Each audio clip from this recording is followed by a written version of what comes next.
The pre-dawn quiet of the Kenyan bush was a tapestry Elias at 53 knew intimately. Tonight it was violently torn. A guttural rumble, laced with an agonizing, almost human whimper, ripped through the thin walls of his remote outpost cabin, yanking him from a shallow sleep. He was up instantly, his hand instinctively reaching for the old rifle propped by his bed. Years as a wildlife ranger had honed his senses. This wasn't the usual nocturnal chorus. This was raw pain. Through the grimy window, illuminated by the struggling moonlight and the weak glow from his cabin, Elias saw it. Mfalme, the magnificent male lion, a titan he'd known for years, a king of this territory, was not just there, he was collapsed. His massive frame, usually radiating coiled power, lay crumpled, severely injured. Behind him, impossibly, huddled two tiny trembling cubs, no older than a few weeks. Elias's breath hitched. A solitary male with cubs? This was profoundly wrong. The chilling truth slammed into him as he scrutinized Mfalme's front leg. A deep, jagged laceration circled the limb, a telltale sign of a wire snare. But this wasn't the crude, rusted wire of local poachers Elias was used to. This was surgical, almost clinical, a multi-strand steel cable expertly hidden, designed for maximum damage. This spoke of a professionalism, a scale of operation far beyond anything he'd encountered in his sector. His decades of training screamed at him. Distance, maintain distance. A cornered, injured predator is the most dangerous. Yet, Mfalme's eyes, wide and luminous even in the dim light, weren't animalistic in their aggression. They held an impossible plea, a desperate, intelligent trust that defied every known principle of wildlife behavior. It was a look that cut through Elias's professional detachment, bypassing logic entirely. The moral conflict was agonizing. Elias knew, with stark clarity, that breaking park protocol could cost him his career, his freedom, or even his life. But Mfalme had come to him. The lion had chosen his cabin, limped miles through the dangerous night, bringing his young. This wasn't an accident, it was an appeal. Elias's compassion, a deep-seated reverence for life he rarely showed, outweighed every logical risk.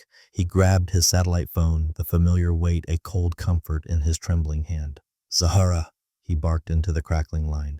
"It's Elias. Mfalme is at my outpost, snared, badly. He has cubs. I need you here, but I'm going in." Dr. Zahara, the park's head veterinarian, didn't hesitate with her warning. Her voice was sharp, professional, laced with genuine fear. "This is extraordinarily dangerous, Elias. He could kill you instantly. This violates every park safety protocol. Do you understand the liability?" "I understand," Elias replied, his voice firm, "but he's here. He needs help." "I'm giving him a light tranquilizer to assess." With practiced hands, Elias prepared the minuscule dose of sedative. His movements were steady, but his mind raced. This was irreversible. He was stepping onto a path he could not retreat from, a path that twisted away from his structured life as a ranger.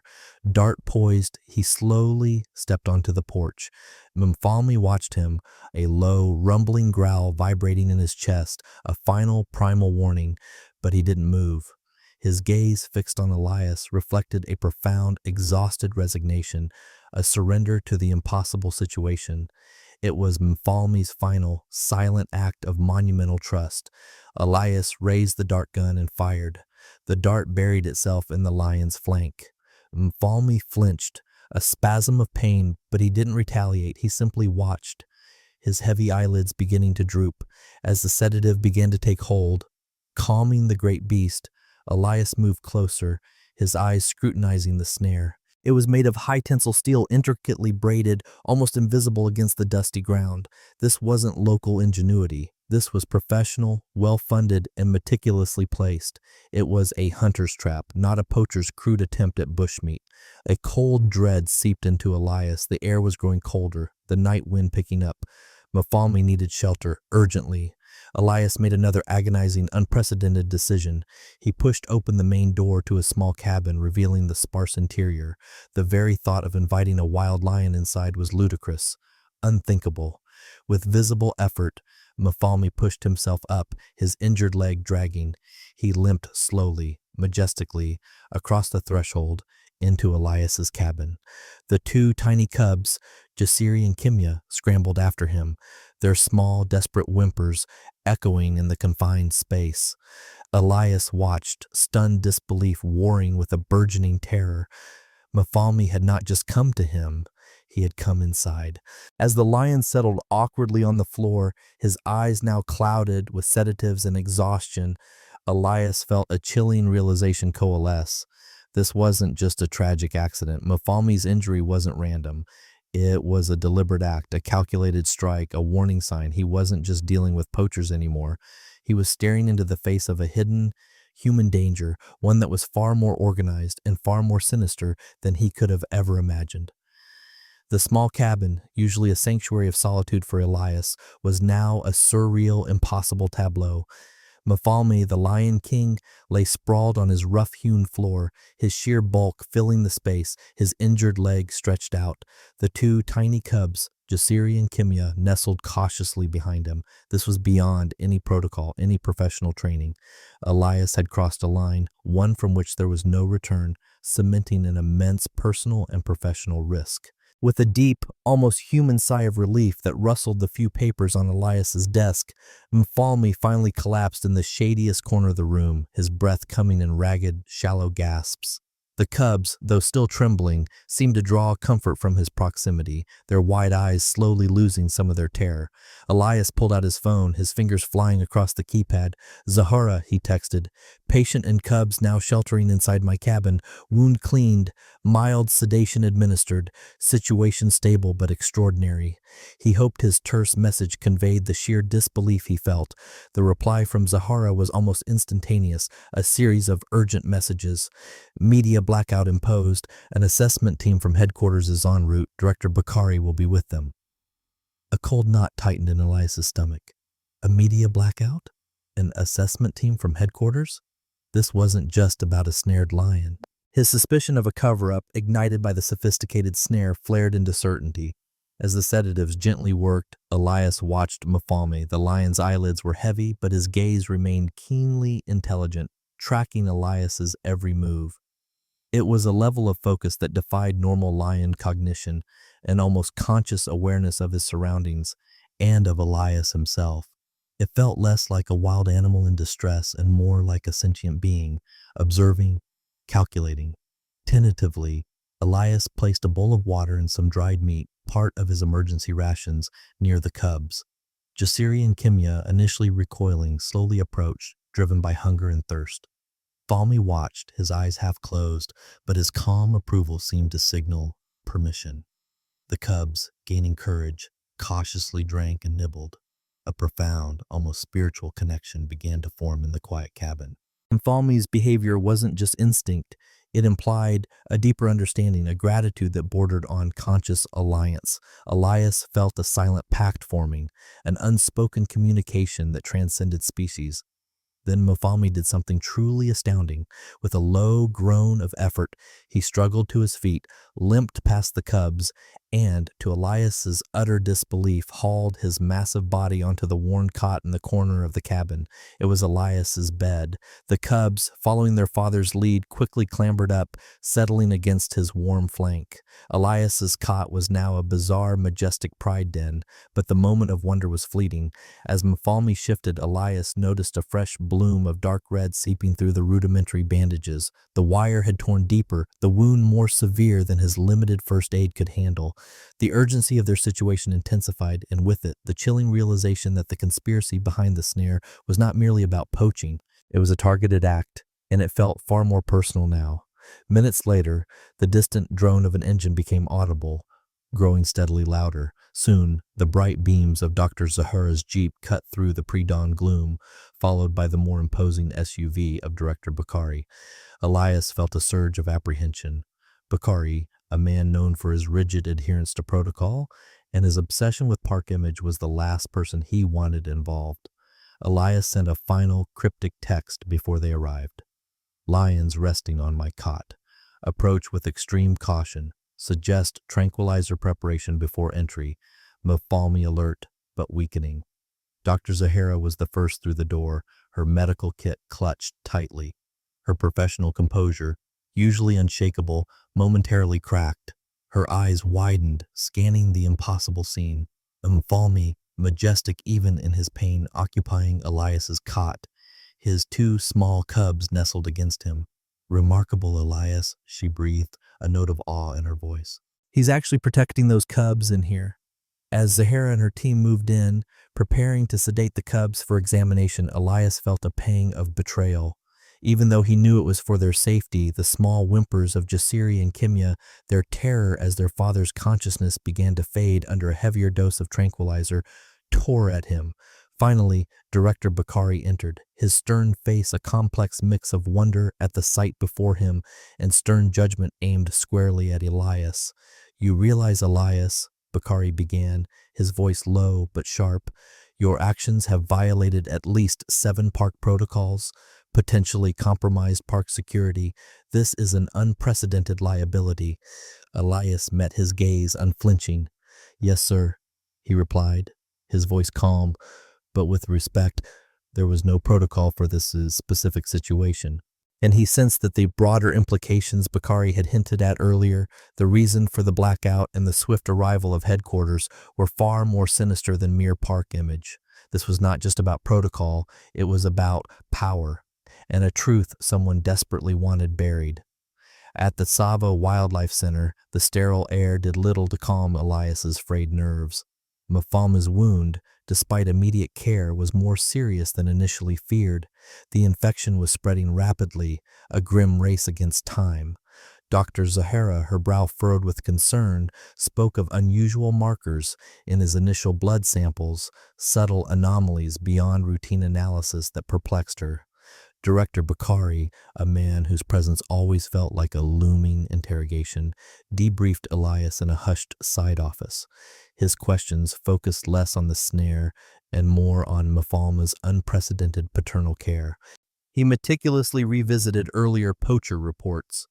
2 deceased lionesses found days prior from Mfalme's pride with no cubs in evidence. Bakari's careful phrasing confirmed Elias's dawning horror. Mfalme had deliberately taken on these orphaned cubs, an act of altruism unheard of in solitary male lions.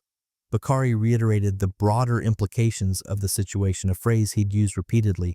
He spoke of scientific and conservation implications, but also, disturbingly, even political ones. Elias's suspicions solidified. This wasn't just about a snared lion, it was about the sophisticated snare itself, the missing lionesses, and now, Mfalme's inexplicable adoption. All pieces were falling into place, forming a disturbing mosaic. The park's media blackout, strictly enforced by Bakari, along with his iron grip on all information surrounding Mfalme's case, fueled Elias's growing certainty that a larger, darker truth was being actively suppressed. Someone or something powerful wanted this narrative controlled. During Mfalme's lengthy surgery, Elias was permitted to assist Dr. Zahara, his hands steady as he held instruments. As Zahara cleaned and prepped the uninjured shoulder, Elias noticed them, subtle, unnatural scars. They weren't the rough-healed wounds of a territorial fight, nor the neat punctures of a standard tracking tag. They looked almost like old biopsy sites, too precise, too uniform. "What are these, Zahara?" Elias murmured, pointing. Zahara's hand paused fractionally. Her response was terse, almost dismissive. "Old injuries, probably from territorial fights." But her eyes, though fleetingly, betrayed a subtle flicker of unease, a reluctance that spoke volumes. Elias filed it away. Later, back at his remote outpost to gather some personal effects under Bakari's watchful eye, Elias seized a moment of solitude. He covertly accessed his old patrol logs, cross-referencing GPS data. A pattern emerged. Mfalme's pride's territory had shifted recently, subtly but definitively, away from a specific area known to have recent mineral exploration permits issued to a shadowy corporation known for its aggressive land acquisition tactics. He then cross-referenced the snare design with archived reports from a global wildlife intelligence database. The multi-strand steel cable, the pressure plate trigger, it was a model not used by local poachers. This was the signature of well-funded, highly organized groups, often associated with illegal resource extraction and, disturbingly, mining operations. Back at the original snare site, under the guise of a final cleanup, Elias made another discovery. Discarded in the brush, near where the snare had been anchored, were strange metallic casings. They were remnants of something technical, not hunting related, bearing an unknown corporate logo, a stylized R within a jagged mountain peak. Suddenly, his satellite phone, sitting on the dash of his Jeep, glitched violently. The connection dropped, then reconnected, but with an unsettling, persistent static. It felt less like a malfunction and more like a deliberate act. A cold certainty settled over him. He was being monitored. He was a target. Against all expectations, Mfalme began a slow, agonizing recovery. Dr. Zahara spoke of his remarkable resilience and unexplained healing rate. Elias knew better. It wasn't unexplained. It was Mfalme's unbreakable will, his fierce primal need to protect Jasiri and Kimya. The cubs, in turn, showed an unprecedented trust in Elias. They engaged in playful nips and gentle nudges, interactions normally reserved for their pride. This deepening bond solidified Elias's commitment to their safety and to uncovering the truth. One evening, a discreet, encrypted message arrived on Elias's burner phone. It was Okello, an older, retired ranger, a legend in his time, now living quietly off the grid. Okello's voice, barely a whisper, was grave. "Be careful, Elias. You stir the sleeping giants. There are powerful interests, things buried deep in the earth, worth more than any animal, more than any human life to some." The words hung heavy in the air, a chilling confirmation of Elias's darkest fears. Director Bakari's special assignment at the Tsavo Wildlife Center had quickly morphed into subtle containment. Elias found himself constantly shadowed, his access to external communication slowly but surely restricted. His once reliable satellite phone now suffered from frequent, inexplicable service interruptions, always when he tried to call outside park lines. The air crackled with unspoken tension. Mfalme, still recuperating, continued to defy every known aspect of lion behavior. He exhibited increasingly complex, almost strategic movements, guiding Jasiri and Kimya with deliberate, organized actions, nudging them towards shade or water with an almost paternal foresight. His intelligence was unnerving, evolving. During a routine checkup, while Mfalme was gently sedated, Elias got his chance. As Zahara worked on the healing leg, Elias's gaze fell on Mfalme's old tracking collar. Beneath the worn leather, barely visible, was a tiny metallic device, not standard KWS issue. His heart hammered. Using a hidden multi-tool from his pocket, Elias carefully pried open the device. Inside, nestled among intricate wiring, was a miniature data chip. This wasn't a simple GPS tracker. This was a biomarker transmitter. Elias's hands trembled as he pocketed the chip. He found Dr. Zahara in her lab, poring over Mfalme's latest blood work, a frown etched on her face. He placed the chip on her workbench. Her face went bone white. "Where did you get that?" she whispered, fear flashing in her eyes. "Elias, this isn't just poaching, this is something else entirely." The words tumbled out of her, a dam breaking. Zahara confessed the poached lionesses' carcasses, the ones Bakari had mentioned, weren't just bullet-riddled.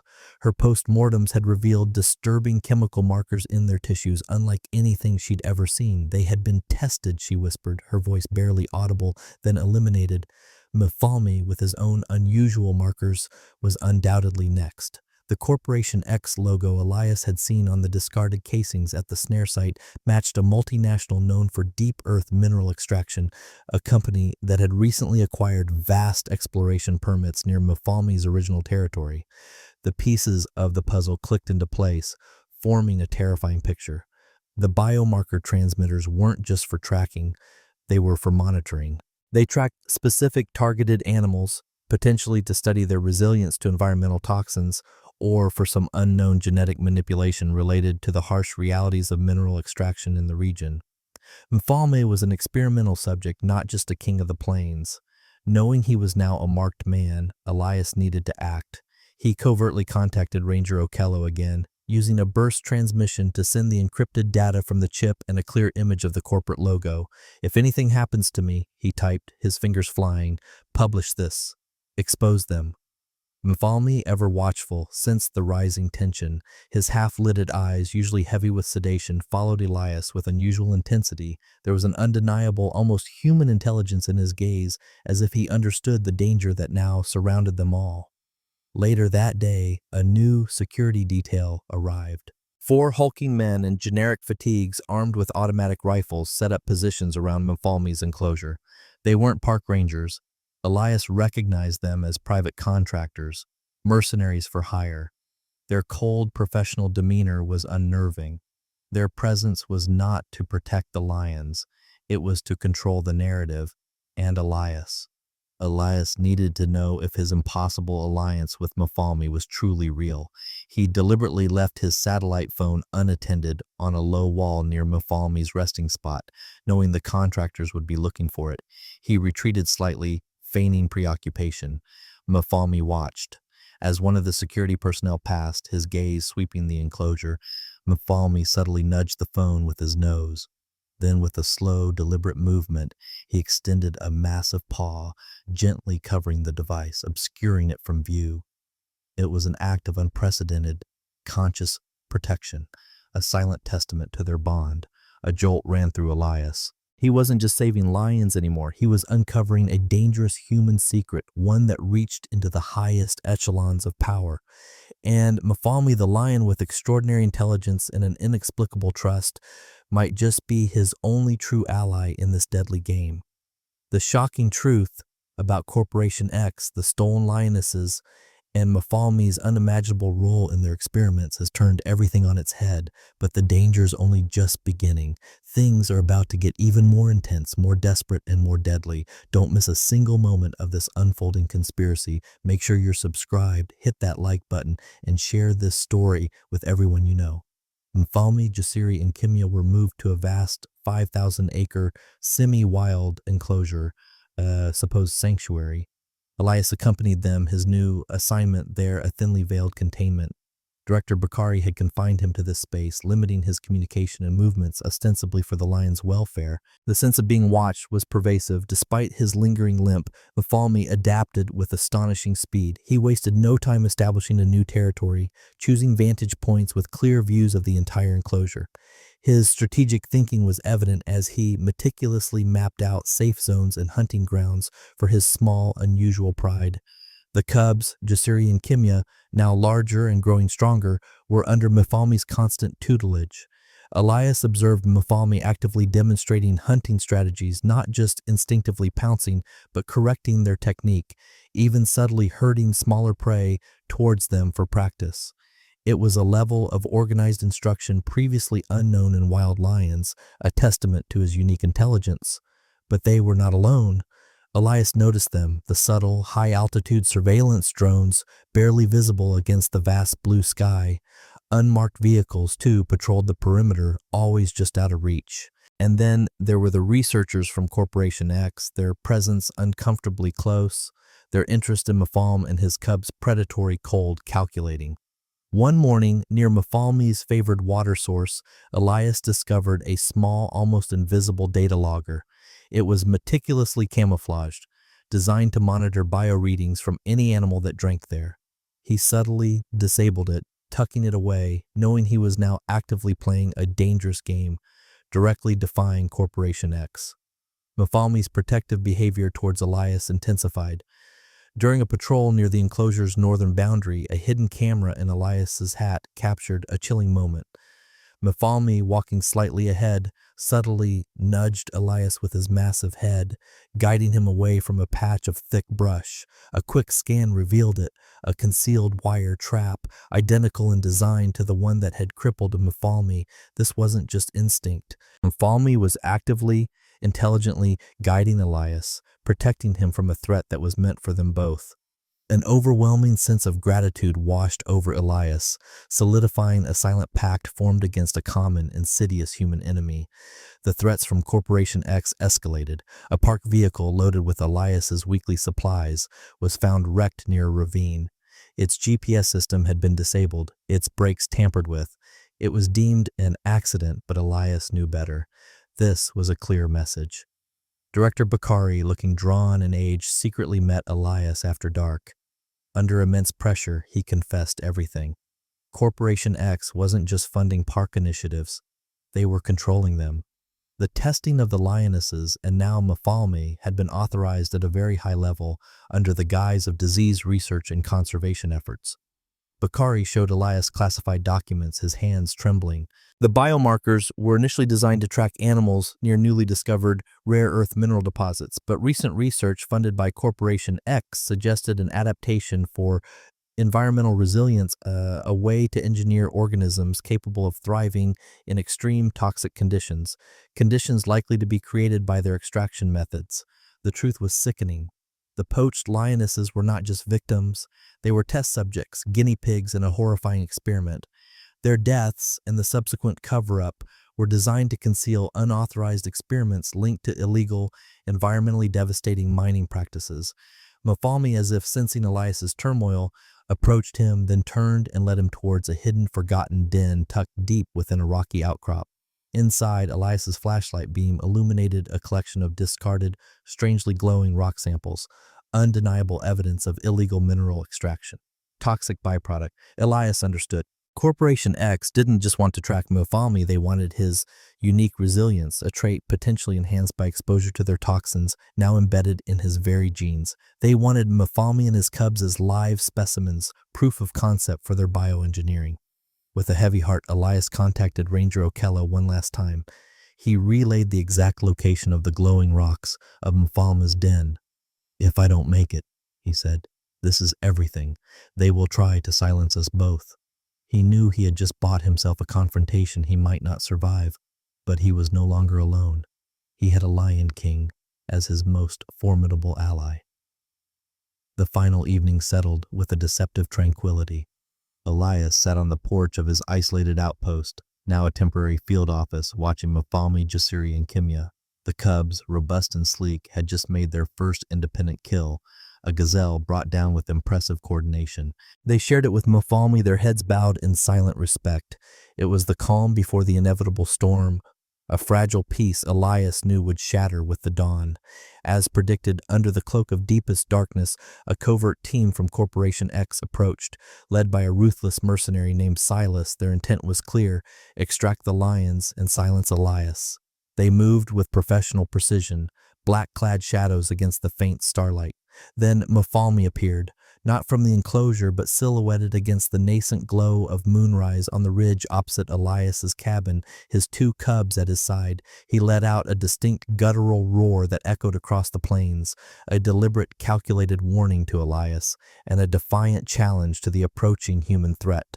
Elias armed himself, the familiar weight of his rifle a cold comfort.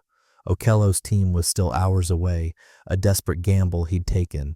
It was just him and the lions against Corporation X's specialized operatives. Silas, communicating through a discreet earpiece, gave his orders. Specialized tranquilizers on the lions. Neutralize the ranger cleanly. No witnesses. As the Corporation X operatives fanned out, moving to surround the cabin from multiple angles, an impossible alliance solidified. Mfalme and his cubs, guided by an intelligence that defied all scientific understanding, strategically flanked the approaching humans. They moved like ghosts through the tall grass, their dark forms almost invisible. Mfalme unleashed another bone-chilling roar, this time not a warning, but a declaration. It initiated a coordinated attack. Jasiri and Kimya, their hunting tactics honed, sprang into action, creating diversions, nipping at ankles, herding the disoriented operatives directly into Mfalme's path. The king, despite his lingering limp, displayed incredible agility. He moved like a phantom, disabling several operatives with swift, precise strikes. His unprecedented gratitude was repaid in ferocious defense of Elias, a protector whose loyalty transcended species. Just as the standoff intensified, the thrum of approaching vehicles cut through the night. Ranger Okello and a small, trusted team, alerted by Elias's final transmission and the precise coordinates of the den, burst into the clearing, catching the Corporation X operatives completely by surprise. A brief, intense firefight ensued, but the element of surprise, combined with the chaos wrought by Mfalme and his cubs, turned the tide. Silas and his team were quickly apprehended. The glowing rock samples from Mfalme's den were secured, undeniable evidence of illegal mining. Toxic waste. and the horrifying, unethical experiments on wildlife. Relieved and now empowered by the evidence, Director Bakari publicly exposed Corporation X. He provided the classified documents he'd held onto, along with Dr. Zahara's damning testimony about the biomarkers and the poached lionesses. The scandal rocked the global community. The Tsavo lion family's story became a global phenomenon, captivating the world not just for Mfalme's extraordinary paternal care, but for his unprecedented, intelligent alliance with Elias to expose a grave conspiracy. Scientific papers were rewritten.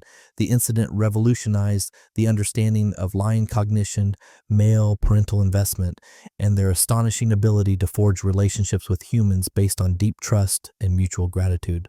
Elias, no longer just a ranger, became head ranger for the Southern Conservation Area, a position he accepted with a quiet dignity. He often looked at a framed photo of Mfalme and his cubs, knowing that their extraordinary journey together had not only unveiled a dark secret, but had forever changed the world's perception of the wild. While Corporation X faced justice, its executives imprisoned, Elias remained vigilant. He knew the true depth of human greed was boundless, a shadow that stretched far beyond any single corporation. He understood that some conspiracies were merely a precursor to larger unseen threats to the wild and to humanity itself. The fight for the wilderness and the secrets it held was far from over. The sound that didn't belong, that low, pained rumble cutting through the pre-dawn stillness, was more than just a call for help. It was the genesis of an unthinkable odyssey. Elias, a ranger steeped in decades of protocol, answered a plea that defied logic, opening his modest outpost to Mfalme, the injured lion king, and his two trembling cubs. What began as a desperate act of compassion quickly spiraled into a chilling confrontation with a powerful, unseen enemy. Mfalme's impossible intelligence, his strategic warnings, and his profound trust became the key. Together, man and beast unveiled a dark conspiracy. Corporation X's illegal mining, its toxic byproducts, and the horrific biomarker experiments that sought to exploit the very resilience of the wild. The quiet ranger, guided by an animal's silent wisdom, exposed a truth that shattered scientific understanding and shook the foundations of corporate greed. Though justice was served and scientific papers rewritten, Elias knew the battle was ongoing. The extraordinary alliance had not just saved lives, it had unveiled a primal connection between man and nature, a legacy of trust forged in defiance of human darkness. The wild, Mfalme's legacy, would always hold secrets, and Elias would remain its vigilant guardian. He knew some threats, though unseen, lingered, always testing the boundary between man and the natural world, forever reminding him of that first, unthinkable night.